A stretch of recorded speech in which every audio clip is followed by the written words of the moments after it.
obviously it was a close fight. You know what I mean? It was a close fight, and people are gonna have things to say with it either way. You know what I mean? But at the end of the day, the judges seen it how I seen it, to be honest, and how a lot of people still seen it. But I know it was a close fight. Max done really well, especially early in them rounds. But at the end of the day, I had to dig deep and steal them last three, and that's what I did. So I just showed what true champions are made of. But, credit to Max for a great fight, but I just had to dig deep.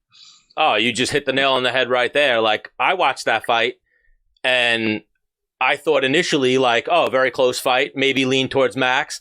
Then I went back and I rewatched the fight, and I was like, oh, my God. And then I went back and rewatched the fight again, and I just watched the third, fourth, and fifth round, and you won that fight 3-2.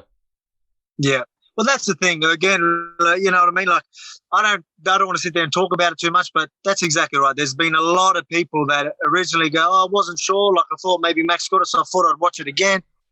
And then they completely changed their mind as soon as they knew the outcome. Then they, obviously knew that the live stats were wrong. And just, obviously you got biased commentary and things like that. I didn't want to dive into that. I don't like making excuses, but I mean, that's, a lot comes into play. That's why rewatching fights is pretty important. And that's why a lot of people did that and then completely changed their mind. So, again, I don't care about that. I know I won. And, at the end of the day, me and Max put on a show. Obviously, Max done well to turn it around compared to the first fight. He changed things up a lot. So not many fighters can do that. So credit to him, but not many fighters can change halfway through a fight. So obviously I come in with a game plan. We didn't expect him to do things, and our game plan was a little bit wrong at the start. And obviously I had a slow start, but I had to turn that around, and that's exactly what I did.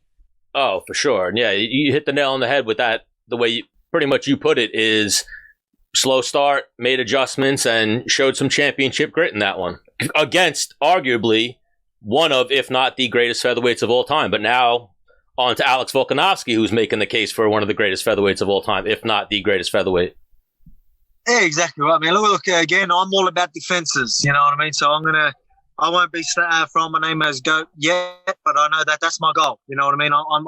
I'm shooting for that status. And, after a few defenses, especially after taking, Max out in his prime, back to back, that's definitely saying something. But I'm all about defenses, and that's why Aldo had many defenses.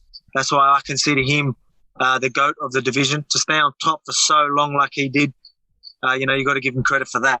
But again, that's something that I want to do myself.